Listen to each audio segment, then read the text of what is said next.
Hey, hey, hey. Come on in, pull up a chair. The Gaming Gang Dispatch is in the air.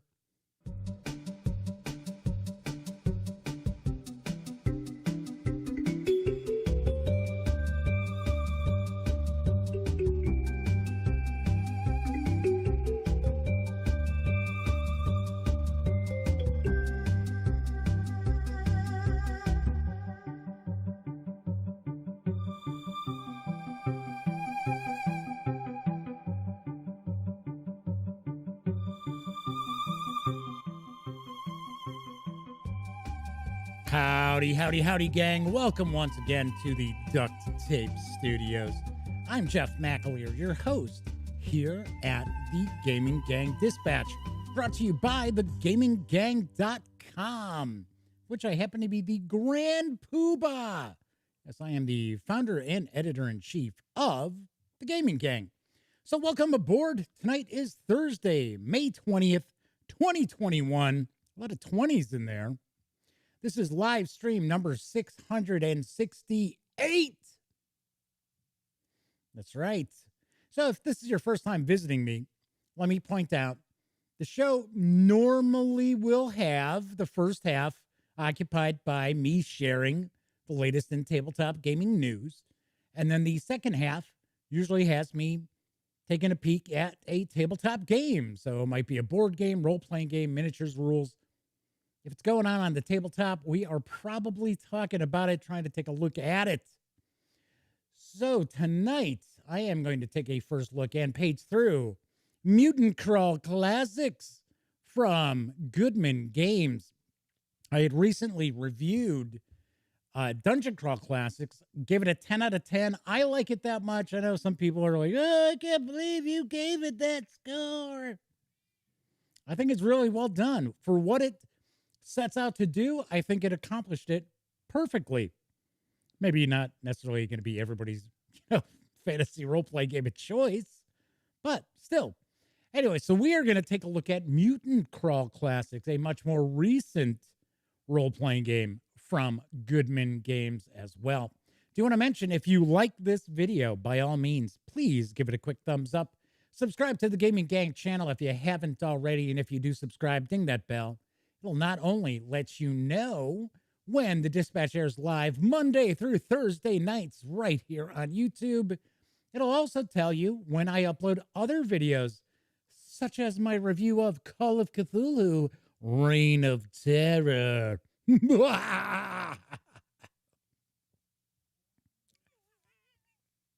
Yep, just put this up today, so you can check that out if you would like, if you were kind of curious about it. I know it's been out for a while. It came out in 2017, won an Emmy in 2018. But hey, it's new to me, and it might be new to some other people out there as well. Should also mention that you may not have realized this, but I have a contest going on to give away 2 copies of Warhammer Fantasy Roleplay Death on the Reich in PDF. So if you want to get into the running, and of course it's super easy to do, but you got to watch the video to find out, check out the review that I did for Death on the Reich. I'll tell you how. And I am going to announce the 2 winners on Monday's live show. So keep that in mind. I may not have mentioned it enough times. I know there were a lot of people who were real pumped about the giveaway for the alternate art edition of Dungeons & Dragons Van Richten's Guide to Ravenloft. So the freebies for Death on the Reich might have flown under people's radars. So I do want to mention that as well. Of course, when you're not watching videos on the Gaming Gang channel, be sure to visit thegaminggang.com for all latest in gaming news, reviews, and a whole lot more. Get your geek on at thegaminggang.com. And of course, this is a live stream, so that means there is chat available. It's not on screen. It's one of the ways I keep some of the more unusual commenters at bay, but I do my best to pay attention to chat. So if you want to say howdy, or maybe you got a question, a comment, by all means, fire away. I will do my best to respond. So, first out the gate tonight saying hello is the Motor City Madman. That's right. The Madman himself is joining us tonight. He is one of our chat moderators. And I do want to wish the Madman a very happy Friday because if you watched yesterday's stream, we all learned that the Madman actually lives in the future. It's wild. It's really wild. I'm just kidding.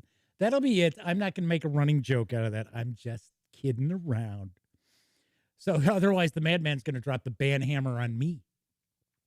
So we've got Boris joining us once again. Disavowed 92 is here. Mel Winnius from York is with us. JP Falconer Honor, or as I like to just say, JPF, has popped in as well. So we got a good chat off and running. Couple of things I want to mention before I jump into the news. Wow, it is like weirdly sticky down here tonight.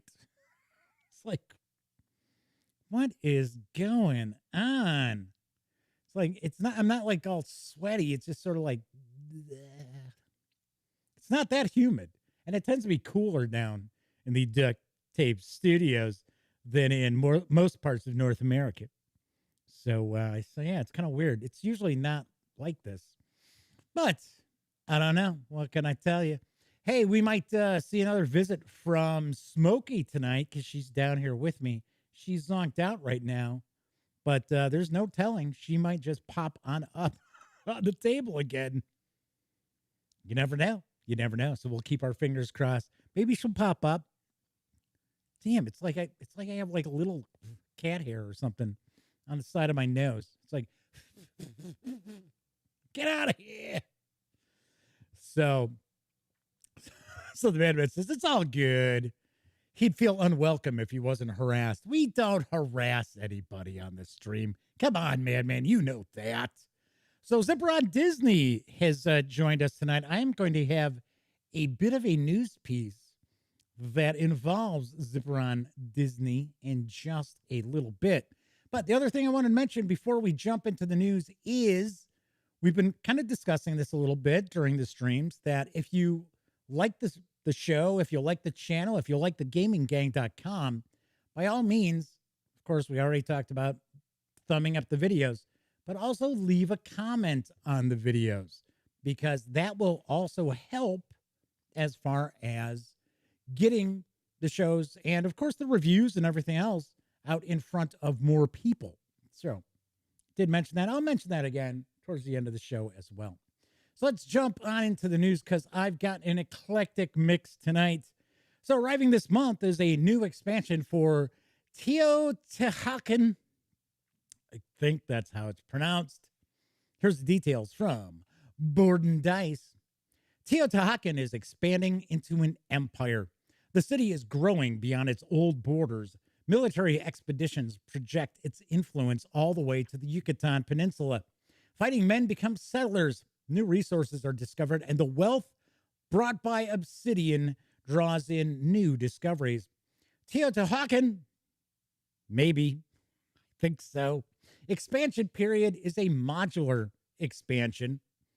Well, that's kind of funny that they phrased it that way because it's called Teotihuacan expansion period, and it's a modular expansion for, you guessed it, Teotihuacan.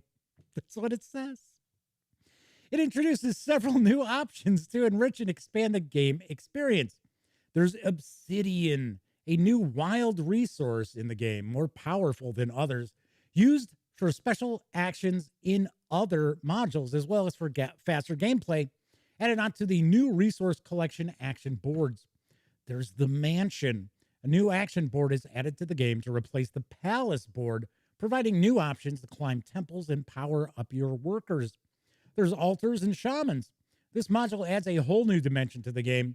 Previously empty spaces between action boards are now dedicated to altars, home to shamans, new game pieces which move counterclockwise and perform their own set of powerful actions, which probably means nothing to you if you're not familiar with this game. And expanding the empire. The new Empire board comes with a wealth of opportunities while integrating perfectly with the base game. The new Conquest board, compatible with previous expansions, allows players to use warriors to reach new lands and then turn them into settlers to advance on the Avenue of the Dead. There's also the advanced Tiatabot. It sounds just kind of perverted there. The Tiatabot. So there are new functionalities for the Tiatabot, your solo opponent, and it makes it compatible with all new content. And there's more. Major discoveries are added to the game, more powerful than regular discovery tiles, but more difficult to come by. Special mask tiles, which enable collecting sets consisting of up to 11 masks. More priests and priestesses, a new season tile, new technology tiles, starting tiles, and royal tiles. Teotihuacan expansion period, which we already know is an expansion to Teotihuacan, is for 1 to 4 players, ages 12 and up, plays in 90 to 120 minutes, and it carries an MSRP of $35. Of course, you do need the core game in order to use expansion period. So, Disavowed said this is an awesome game. I have not played it. I have actually been trying to get more of, gosh, now off the top of my head, I can't remember the name of it. But it's also from Board and Dice. We played it once, and it is the Aztecs. And it's got another one of these, like, real long, drawn-out names. And first time was pretty interesting, but I always play games 3 times before I do a review because it's not unusual for us to miss a rule or misinterpret a rule. So I just want to make sure that we've played it 3 times and we know how to play the game before I give it my review. So this is actually, I believe this is just hitting stores right now. So you'll be able to pick it up if you are a big fan of Teotihuacan. My next news piece, arriving in August from Archona Games, is Small Railroad Empires. Here's the dope. Small Railroad Empires is a pickup and delivery, track laying, and set collection board game for 2 to 4 players, where players build railroad tracks, send trains with goods from industries to cities, and complete achievements to earn prestige. During their turn, players will build their tracks by placing 2 trains on the modular board. When building tracks, players must pay the gold costs for the different terrain that the track passes through. Once a track connects an industry that produces a good with a city that demands that certain good, the player may send a train to complete the delivery and earn gold depending on the track length. Players will also race to complete achievements such as be first to make 4 deliveries or be first to build 3 tunnels, for which they will earn extra prestige. Finally, when all players run out of tracks to lay down, the game ends. Players then calculate the final prestige points they have from the achievements, and you guessed it, player with the most prestige is the winner. Small Railroad Empires is once again for 2 to 4 players. It's for ages 13 and up. Plays in 30 to 60 minutes and will carry an MSRP of $39 when it hits stores in August. This looks kind of interesting. I have to point out that I am not necessarily the biggest 18XX player out there. I don't mind the genre. I dig more of the building the train routes and things like that, as opposed to the, hey, I'm going to bid on your stocks and I'm taking over your company. And even though I am a big take that kind of guy in board games, but this looks like this could be a nice, mild sort of 18XX game. I believe it is also available on Tabletop Simulator to check out as well. So Disavowed points out, is it Tekenu or Tawantinsuyu? It is Tawantinsuyu. That is the one that we've played, got it to the table. Like I said, I'm hoping to get some more board game play in this weekend. I know we're playing some on Saturday, but trying to work something out on Sunday to team up with my best friend Elliot Miller. Of course, if you watch the show, you know all about Elliot. And knock out some more stuff to get reviews out there. So Disavow says Small Railroad Empires looks like a decent game. Going to have to give it a go when it comes out. Very cool. Moving right along, it's Thursday, so that means we've got a new PC game absolutely free from the Epic Game Store. And this week brings NBA 2K21 from Visual Concepts and 2K. Here's the scouting report. NBA 2K21 is the, I should say 21, not 21, is the latest release in the world-renowned best-selling NBA 2K series. With exciting improvements upon its best-in-class gameplay, competitive and community online features, and deep, varied game modes, NBA 2K21 offers one-of-a-kind immersion into all facets of NBA basketball and culture, where everything is game. In NBA 2K21, new, old, and returning ballers alike will find exciting game modes that offer a variety of basketball experiences. It's realer than ever, with enhancements across visual presentation, player AI, game modes, and much more. NBA 2K21 continues to push the boundaries as the most authentic, realistic basketball video game experience. Feel the energy of the crowd, the intensity of NBA competition, and the entertainment of the most immersive sports product in gaming today. Enjoy elite gameplay. Enjoy unparalleled control with the ball in your hands. Excuse me. Wow. Need a sip here. Otherwise, I was going to be talking like this. Enjoy unparalleled control with the ball in your hands using the advanced Pro Stick. Aim jump shots and layups for a new level of precision and skill, and unlock new signature dribble moves with more effective ball handling. Gotta always look forward to some ball handling there. You can also do your greatest of all time team. Build your greatest collection of the latest NBA stars and legendary ballers in my team and compete against other ferocious collectors around the world. New for 2K21, limited time seasons offer unique rewards as you compete in new and returning My Team modes. So I would normally share a launch video, so you gotta better look at the game, but I already found out that if I include that, I will get a copyright strike. So that isn't happening. So what I've decided to do instead is I shot some video of me shooting some hoops, as well as doing some covers of some of the biggest hip-hop songs ever. So kick back, watch that. I'll be right back. You know I'm messing with you. There's no way I would be doing that. Anyway, you can score NBA 2K21 absolutely free through 10 o'clock Central Time, May 27th. So this was a mystery game. And I had heard through the grapevine that this was actually going to be the game. That was yesterday. That it was some oddball like cryptocurrency site that had mentioned that this was the leak, and it leaked that this was the game that was coming out. And I thought of mentioning it yesterday, but I was like, you know what? I'd rather see what Epic says that it actually is. So here's the rub, though. Here's the problem. NBA 2K21 is like the worst reviewed NBA 2K game. People hate it.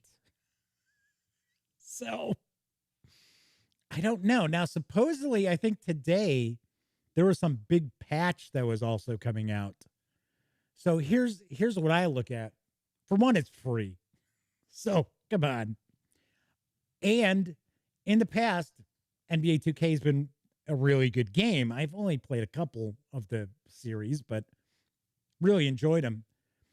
I think the big knock against this is that, yes, number one, I see JPF is saying, isn't this a whale hungry money grab. Yeah, I heard there's a lot of microtransactions in this, which I don't know if they're just cosmetic or what. Of course, it's got like one of those ultimate team things like all the sports games have. So there's microtransactions for that.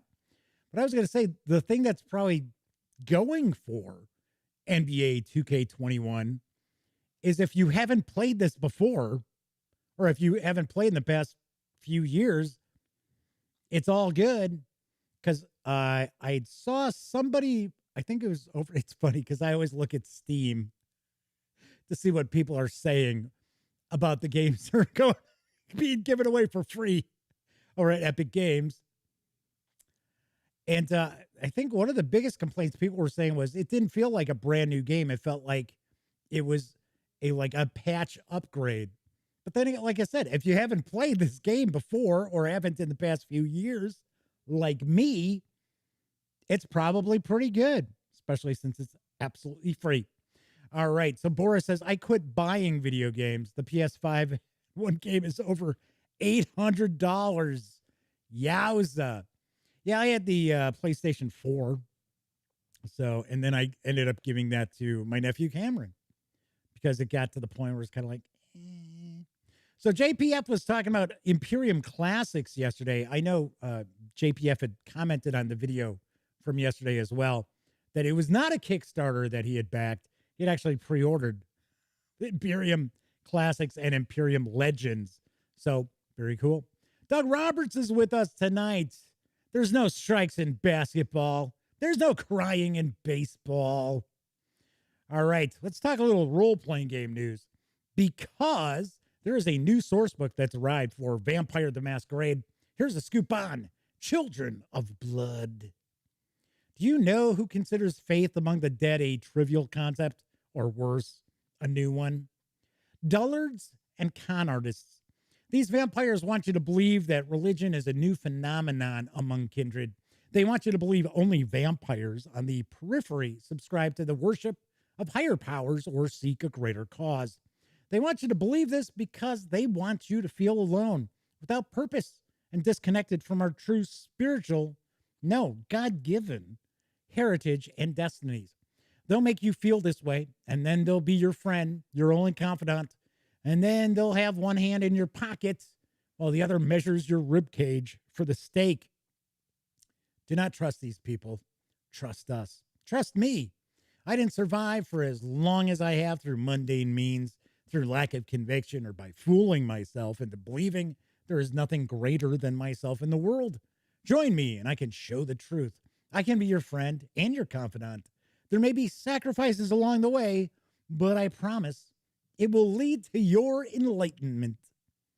Children of the Blood includes a broad selection of new SPCs to introduce into your stories as antagonists and supporting characters, with many linked to strange and dangerous cult organizations, some new for Children of the Blood, others expanding concepts introduced in cults of the blood gods and forbidden religions.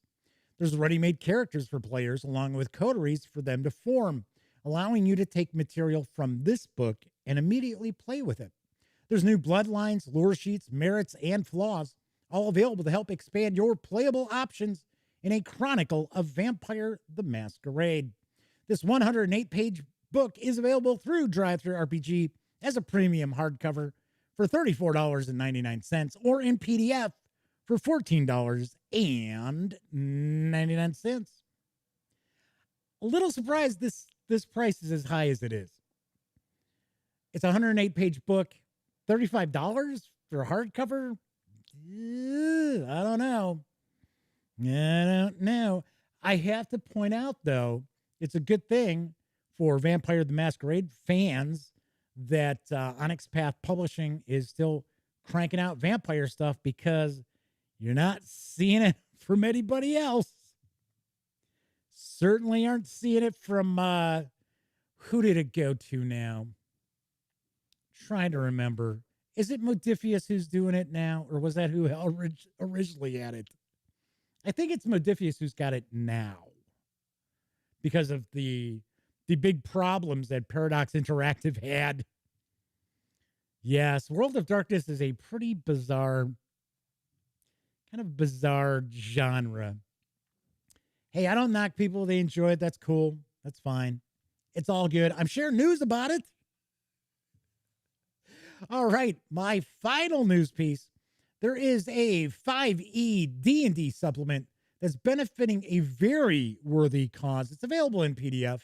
It's from Zipperon Games, who I believe we have Zipperon Disney hanging out in chat right now. I'm going to share the skinny on Galder's Gazetteer, and I am sure that Zipperon Disney can probably answer some questions you may have as well, as I kind of give you the scoop here. The wizard Galder has traveled to many, many worlds. Along his journeys, he's taken notes on the mysterious and fantastic things he's encountered. A while back, a young guy named Lawrence made a post online.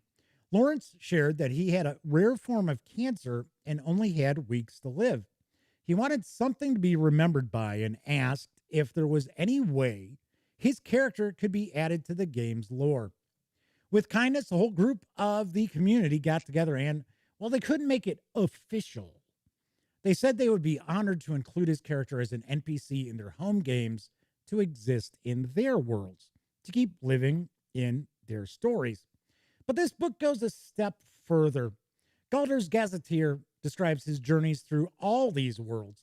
This expansion of 5e is framed as Galder's notes on how things are done differently across the multiverse, including expanded actions, conditions, and martial options, 3 new classes, 8 variant classes, and 35 archetypes, 20 ancestries, 11 feats, and 40 new spells. There's monster templates, environments, traps, curses, and other challenges, as well as 2 one-shot adventures. So 2-1 for 5th and 15th level. 100% of the proceeds, yes, you heard me correctly, 100% of the proceeds of this book will be donated to the Cancer Research Institute. This 192-page PDF is available at DriveThruRPG for $24.99. So I am sharing some images that I swiped. Well, I wouldn't say I swiped them, but they're screenshots from a video that Zipperon Disney had shared, because I didn't want to just show you, okay, well, here's this, the cover. I want to show you what's inside it, right? So Zipperon Disney says they were #1 on DriveThru yesterday. You can get the book by following the link in the vid description. Of course, if you are watching this live, I will be more than happy to include a link to this, which I normally don't do. I only link to the company of the game that we're covering, but I will make an exception. I will include a link for this. And of course, if you visit thegaminggang.com, I always have links in the show notes, as well as there will be a news piece about this tomorrow morning. So it'll have its own little article, and I will have links there as well. So do some good out there, folks. And I say it all the time. Regardless, if you don't play, let's say you don't play 5e, right? Say you play Pathfinder or Dungeon Crawl Classics or Swords and Wizardry, or I could go on and on, right? 13th Age. You can steal stuff from everything. That's what I've done over the years. I swear up and down, the really good game masters steal from everything. Oh, or okay, I shouldn't say steal. They appropriate.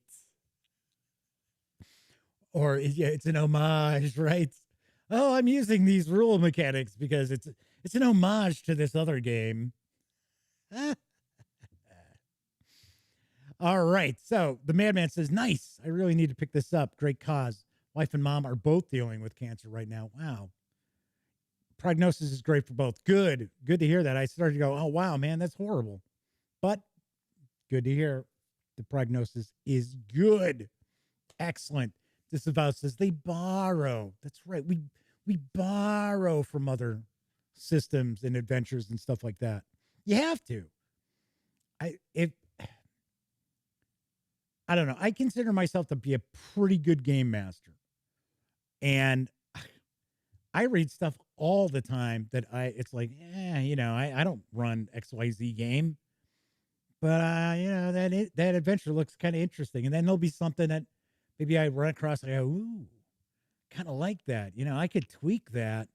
I could put that into like a Call of Cthulhu adventure. Anyway, so just wanted to share that because it's a good cause. 100% is going to the Cancer Research Institute.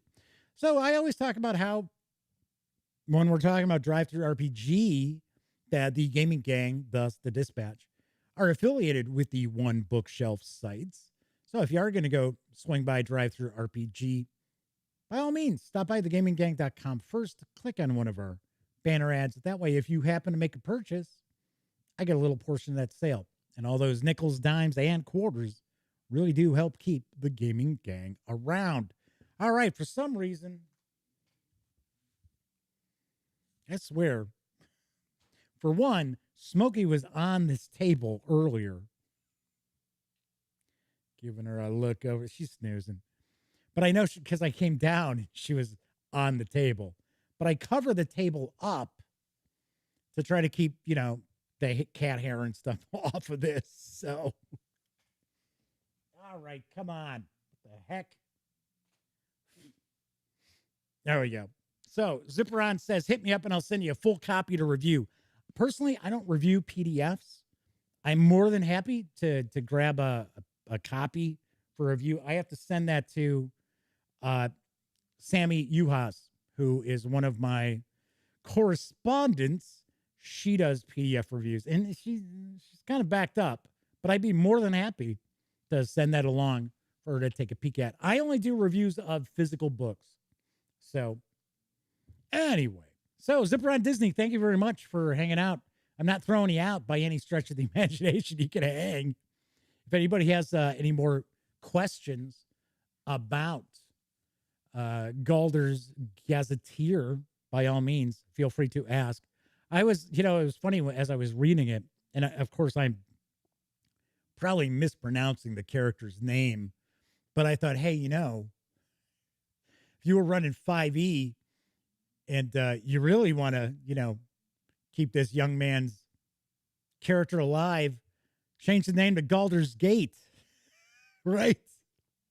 Instead of Baldur's Gate, it's now Galder's Gate. Name a whole city after him. Instead of just having the NPC playing and, some of your adventures. All right. Anyway, if you're watching live, we are going to be jumping into a first look at Mutant Crawl Classics in just a second here. If you're watching after the fact, maybe you're even watching on Memorex. If you're watching about 12 hours or more after this stream aired, you are going to see a quick video ad. So just, do what you do, and we will get down to it in just a few seconds. All right. So as I had mentioned, we are going to be taking a first look. I'm going to page through Mutant Crawl Classics, which is from Goodman Games. It's written by Jim Wampler with artwork provided by Doug Kovacs. This 288-page hardcover carries an MSRP of $39.99, which if you purchase it from Goodman Games, you will get the PDF absolutely free. In fact, you'll get a link to download it before it even ships out. If you just want the PDF, you can pick it up over at Drive-Thru RPG for $24.99. Right, so let's swing on over to the other camera because, ka-ching, there we have Mutant Crawl Classics. First thing I'll point out, this is a shorter book than the Dungeon Crawl Classics. Dungeon Crawl Classics clocks in at 504 pages, whereas this is 288. I do not know if this is available in a softcover. I don't think it is. I think it's only available in a hardcover. One of the reasons why I figured I would share this is, for one, I just recently got it. I swear, it's like And it's just like on the side of my nose. It's driving me nuts. And it's not my hair. I know it. And Smokey is up and about. So just pointing that out. We may get a visit from her leaping up onto the table, which is fine with me. Anyway, one of the reasons why I wanted to share this was, for one, I know there were people who were, I did a quick survey on Twitter asking people, did they want to see me review this, or if they wanted to see me review Deluxe Tunnels and Trolls. And it was like super close. It was like neck and neck. And I had a couple extra bucks because, I have no budget for this, right? So I was like, okay, you know what? I got this from Amazon. So I did not get the free PDF. That's why I'm not going to do like a PDF giveaway when I do my review. But anyway, it was super close. So having already ordered Dungeon Crawl Classics, which hadn't shown up yet, I placed my order for this. And if you follow the dispatch, you know that I got this before I got the order I had placed a week earlier from Goodman Games. All right, let's take a look at the back. Now, I know that, I believe Boris had mentioned that this looked kind of like Gamma World. That is essentially what this is supposed to be. It's kind of a gonzo Gamma World. We'll kind of talk a little bit about Gamma World as we take a peek through this, because, come on, we're hanging out. Not a review. We're just kicking back. And this last show for the week, so, I tend to go a little bit longer on Thursdays. All right, let's see what we got here. You're no hero. You're a wasteland wanderer, a mutant, a seeker, a robot killer, a stoic shaman guarding forgotten ancient sciences. You seek triumph in technology, winning it with mutations and magic, soaked in the radiation and quantum fields of the altered, the savage, the semi-sentient, and the artificially intelligent. There are artifacts of the ancients to be won in the taboo lands, and you shall have them. MCC RPG is a complete role-playing game of the 1970s post-apocalyptic science fantasy. So I know somebody had commented that I think it's pronounced American. It's UM. That is like a Dungeon Crawl Classics setting that has had a lot of material published for it. I believe for Mutant Crawl Classics, I think we're looking at 11 adventures. I think the latest adventure just came out. So there are 11 published adventures here. So checking out the artwork. It's got a kind of a cool vibe to it. So one of the things I really enjoyed about Dungeon Crawl Classics too is the artwork just had that old, AD&D vibe to it. Checking out the table of contents. Of course, you do notice that I am up here picture in picture, so I'm going to be cutting off part of the pages here, and that is actually, by design. So we got a foreword by James M. Ward, the creator of Metamorphosis Alpha, which I believe nowadays is actually published by Goodman Games. So I think they were the ones who did was it the 5th edition? I think it was the 5th edition. So we have a preface from Jim Wampler. And correct me if I'm wrong, but I could have swore, wasn't Jim? Jim was one of the original hosts of Spellburn. And I think he was on Save or Die, which I got to be honest, I've never listened to Save or Die. I know that's kind of an AD&D podcast. I don't know if it's still around. I know it was pretty popular back in the day. All right, so we get an introduction. I'm going to skip through some of this stuff relatively quickly because I don't necessarily want people trying to pirate the book from this video. And yes, I know even cutting off the corner may not stop some people, but this has been out for a while. So I don't think we have a whole lot to worry about. So this does use the Zaki dice. So thankfully I have a set because I ordered the Mutant Crawl Classics first time fan kit, which I just recently reviewed as well. So it is talking about the weird dice, the dice chain, ability scores. As far as I understand, this is going to be very, very similar to Dungeon Crawl Classics as far as the actual mechanics and gameplay. So talking about saving throws, 0 levels. So one of the things that Dungeon Crawl Classics is really well known for are the 0 level funnels. I am still waiting to try to get together with Elliot and his family and some friends for me to run Sailors on the Sea, on the Starless Seas. I always want to say Sailor on the Seas of Fate, which is a Michael Moorcock Elric of Milne Bonnet book. But yes, it is Sailors on the Sunless Sea or Starless Sea. Yeah, Starless Sea.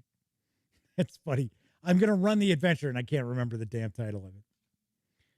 All right, so get some info here. So we've got different alignments.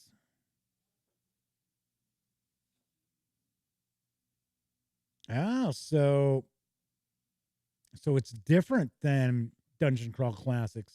Cool. So we have the XP. One aspect of DCC that I do also like is that it's super easy, super fast to calculate your experience. You're not sitting there like back in the day where it's like, okay, well, so that's 35 points for that. And okay, there's 60. Oh, that was 104. And you're like, say they're tabulating all this stuff. So JPF says what would really drive a potential pirate nuts is if your small picture and picture just floated randomly around the screen. I think it would drive you people nuts too. I know it would drive me nuts. Right, so we have the Sentinel. So you are the tribe's protector in its first line of defense. You are a hardened warrior who explores the ruins and taboo lands, always with an eye out for enemies and danger. Then we have the Shaman. Oh, kind of surprised. So the character class gets a page. So there are some special abilities that the Sentinel has. I guess the Sentinel is basically the warrior.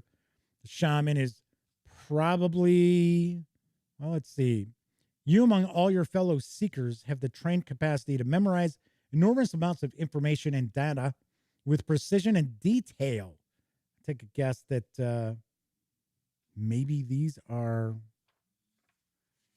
I gotta be wizards, I guess. Hey, Kevin R. Smith has arrived in chat. Good to see you, Kevin. Thanks for popping on in. So we have healers. We've got rovers. I assume the rover is kind of like the rogue, kind of like the thief. The mutant. Feel the mutant. The manimal. So this would be essentially a beast person. I almost said beast man, but it could be a beast woman, of course. So we've got that. The plantient. So we've got a plant creature. Do a little swamp thing action there, right? Little man thing. Oh, man thing's, yeah, I guess he's swamp creature too. All right, so we have mutations. So we have various different mutations, which I believe in some ways replaces some of the spells that we had. Kevin says, bring in races class to science fiction. I don't think that's the first time. Wasn't Metamorphosis Alpha like that too? I mean, I got to be honest, it has been decades since I looked at Metamorphosis Alpha, and it was not something that I really got into, never played. I know I read it once. I think I borrowed it from somebody to check it out. All right, so we've got all these various different mutations here. Ultravision, symbiotic touch, mental mutations. Woo. I always laugh because, like Boris had mentioned, this looks a lot like Gamma World, and of course that's what it's supposed to be. It's kind of an homage to Gamma World, but it's utilizing more modern mechanics like Dungeon Crawl Classics does. But the thing is, The first edition of Gamma World wasn't super gonzo or weird. It was just kind of post-apocalyptic. I don't remember it. It was more like science fiction, like straight science fiction than, gonzo, weird, bizarre sort of stuff that people automatically associate with Gamma World. I think that was like second edition Gamma World. Just like I mention all the time, first edition Boot Hill, there wasn't really much role playing material in Boot Hill. It was more designed as a like combat simulation with miniatures. So it was only later editions that had a lot more role playing aspects added to the rules. So we have defects, asymmetric body, or should say asymmetrical body. 245 Trioxin is joining us in chat again. Welcome back. Mentioning this looks kind of great. Well, I will be reviewing this in the near future. This is the first time I've looked at this because that's what I do with all of my first looks, unboxings, page throughs. I do not crack this open at all. Although, if you check out the thumbnail for this video, it shows me with my nose like buried in this book. That was the only time I opened this up. So I didn't even read what pages I was on. All right, so we've got many more of, this looks familiar.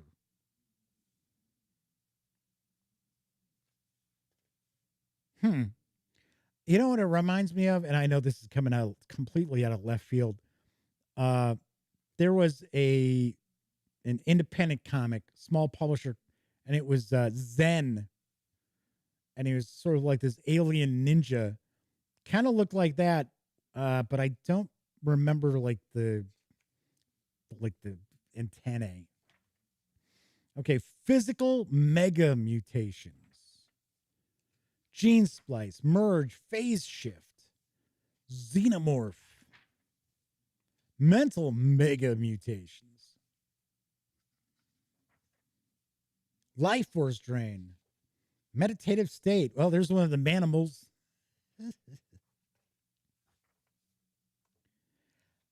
I mentioned this with Dungeon Crawl Classics, and it looks like this is probably along the same lines, that people are going to see all of these tables, all of these different things like this, and they're going to say, oh my gosh, this game looks like it's really complex. Look at all these tables. But the thing is, that's not the case. So for an example, these are mutations. Nobody's going to have all these mutations. They'll have, a couple of mutations.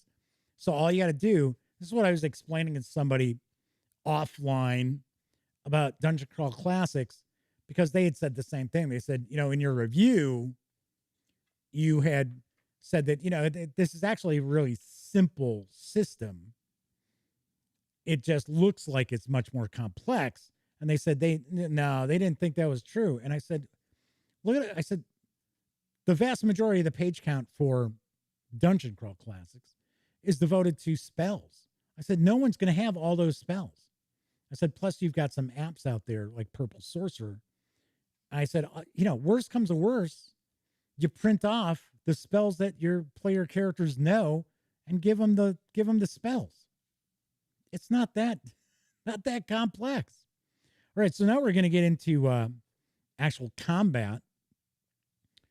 I'm going to take a guess. We're probably looking at very similar combat rules as we do for Dungeon Crawl Classics. I didn't see anything about like mighty deeds or anything, so kind of curious. So we got critical hits. Cool. We got the fumbles. I know the critical hits are, no pun intended, a hit with players. They enjoy that. They get a kick out of it. Indigo Dragon's joined us. Good to see you, Indigo Dragon. It's been a while since Indigo popped in. So Kevin says, I've heard that DCC can be hard for an inexperienced game master to run. Never played or ran it, so can't say whether it's true. Well, I'll be the first to point out I have not run it yet either.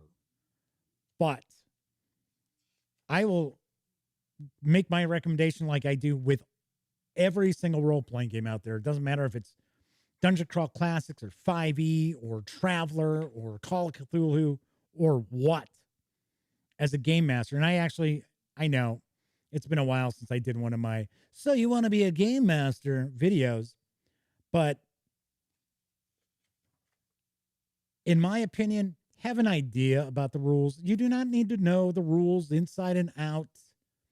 I know that's a thing with 5e, especially. People are like super sticklers on 5e mechanics and rules and that. And it's like, you know what?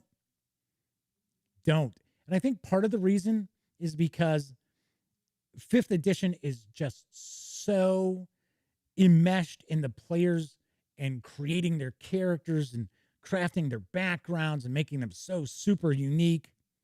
And then I got to be honest, from what I have seen from people playing 5e, they go through all this trouble creating these super unique characters, and then they play the game like shit.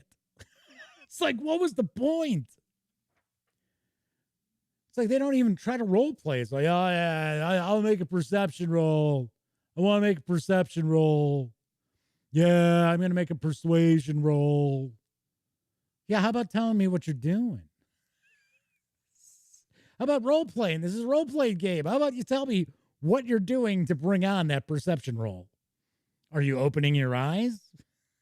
So I know I'm being a little harsh on. I have nothing against 5e. Although I gotta say, the latest book release, it's just all right. Nothing, and I'm taking some flack in email for that review, and to be honest, I don't care. It's like, I read it. Most of the people giving me a hard time haven't read the book. They haven't even seen it up close. All right, so these are alignments. So we have various different alignments. So these are almost like factions. Clan of Cog, Chosen Zoo, or you, I guess it's probably supposed to be. Children of the Glow, the Curators. Atomic Equinox, the Holy Medicinal Order. The Gene Police. Yeah, that's gotta be a little bit of an homage to Cheap Trick and the Dream Police. The Blessed Brotherhood, or the Vile Brotherhood, the Techno Rabble. So we have artificial intelligences.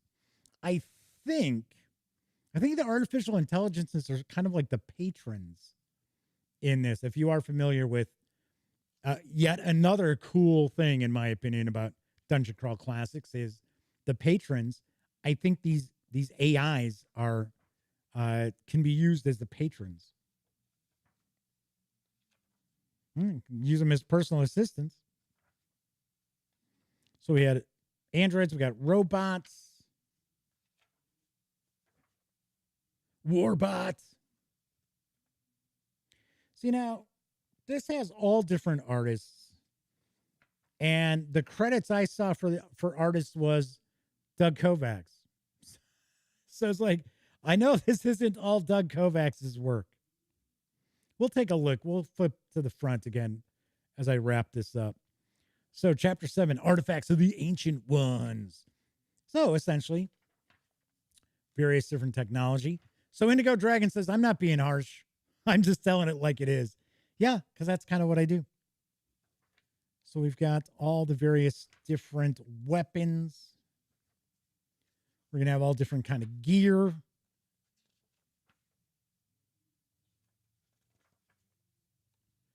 So we got some vehicles, special items. We've got a bit of a bestiary here. Let's see what we got. So one aspect it doesn't look like it's kind of carrying over from DCC, but that's okay. It's something that you should really utilize in all of your role-playing games. It doesn't matter if it's fantasy, science fiction, but fantasy tends to have more of the tropes that you see, like more, I don't want to say memes. Oh, here we go. Patron AIs. See, I thought I had heard something about artificial intelligence patrons. But I was going to say that your monsters should be unique. They should be different. They should stand out.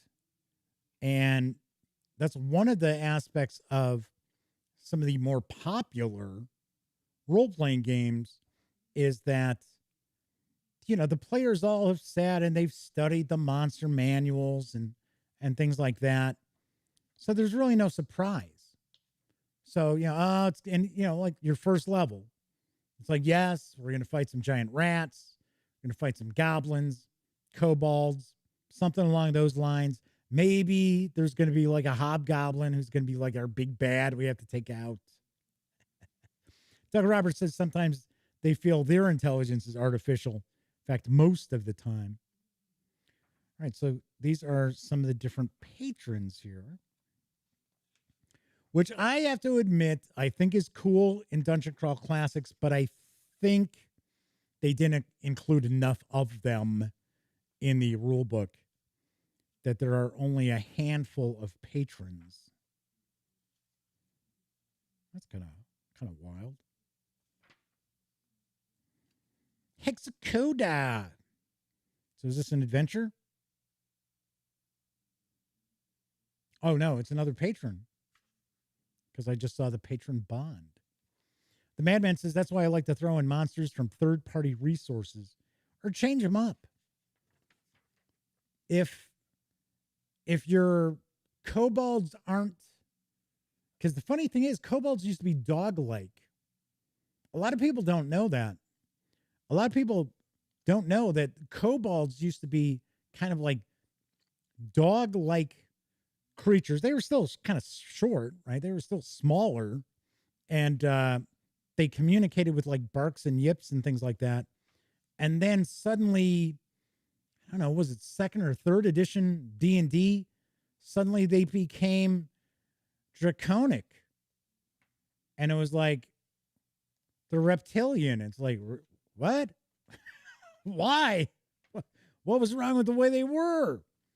If you just take an adventure and you just use your kobolds and make them like they once were, people would be like, what the hell are those? Your players, it doesn't matter. You could be playing 5e, right? And they'll be like, what the hell are those? They'll think, oh my gosh, you've created a brand new monster. And here all you've done is taken, a one-hit die or half-hit die monster and just made it look different or sound different. And automatically people think, oh, wow, that's something completely new. All right. So see now here we got a lot of patrons. I noticed that right off the bat. So somebody at Goodman Games listened to people saying, there aren't enough patrons in DCC. Right. So now we get some optional rules. Crossing the multiverse. So Dungeon Crawl Classics and Mutant Crawl Classics. And probably vice versa. Yep, there we go. It's vice versa. So Kevin says they think it was 30. They decided they wanted to toughen them up. They could have toughened them up without making them reptilian.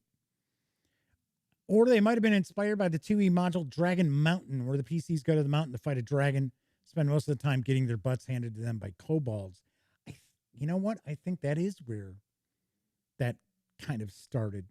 So we have Appendix M as opposed to Appendix N. So Appendix M for Mutant. So we've got some recommendations for books, comics, movies. There you go. Boy and His Dog. I remember seeing that at a midnight movie. Wizards. Saw that at a midnight movie as well. So TV shows, it's kind of funny. A lot of this stuff is like 60s and 70s. So then we have a zero or first level adventure. So I wonder if this is run as a funnel. So it's Assault on the Sky High Tower.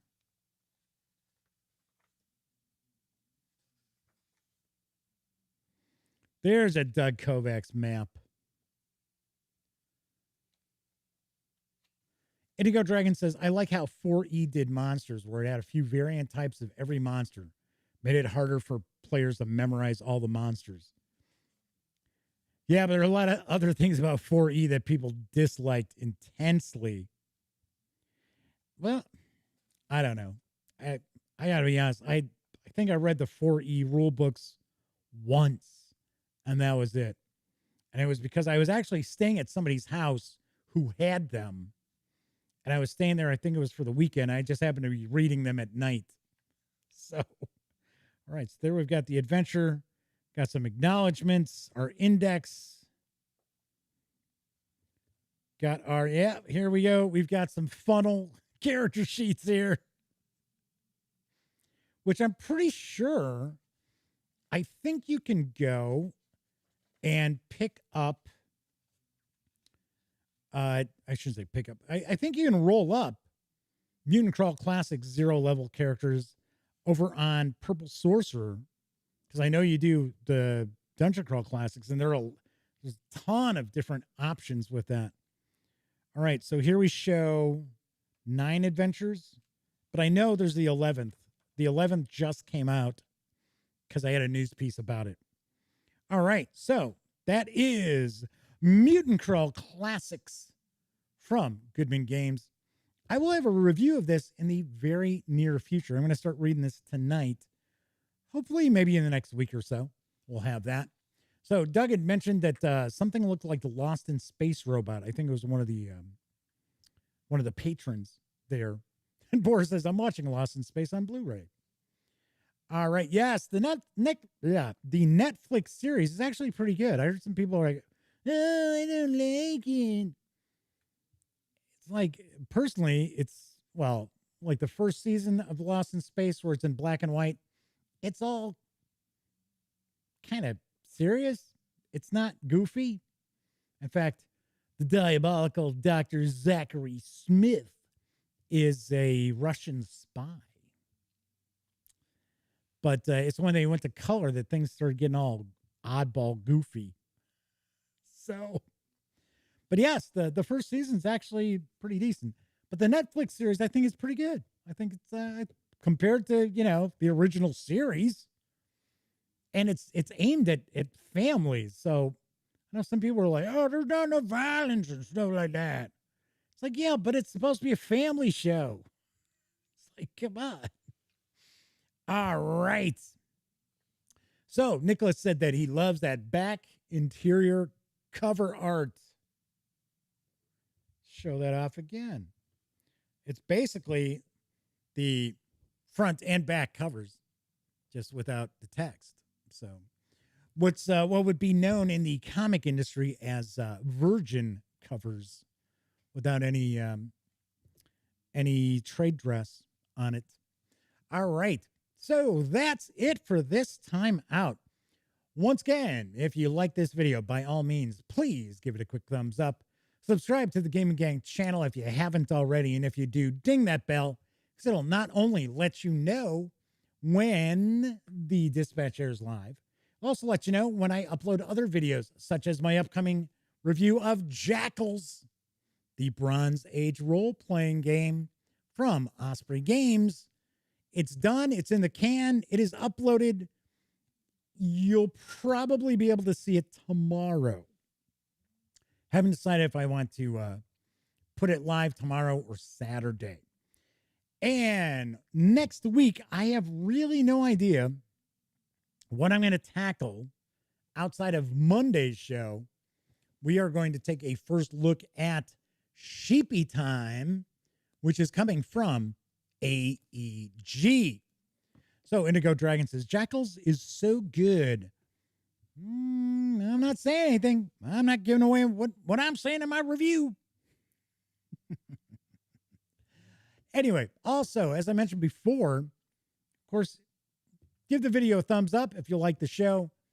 And if you do enjoy the channel and the videos and thegaminggang.com, please leave comments. Please leave comments on the videos. If you visit thegaminggang.com, feel free to leave comments on the news pieces as well. And some of the reviews that are written reviews that Sammy does. By all means, comments help. And of course, comments here on YouTube really help the algorithm share the videos with other people it normally wouldn't. All right, everybody enjoy the rest of your Thursday night, Friday morning, or whatever day it happens to be that you're watching this. Certainly hope everybody out there has a great weekend. Of course, I will be back on Monday. So I'll see you then.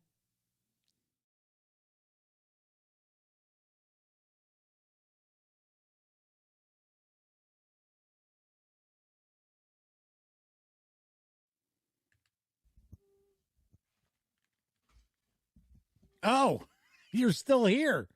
Well, while you're kicking it, how about subscribing to the Gaming Gang channel?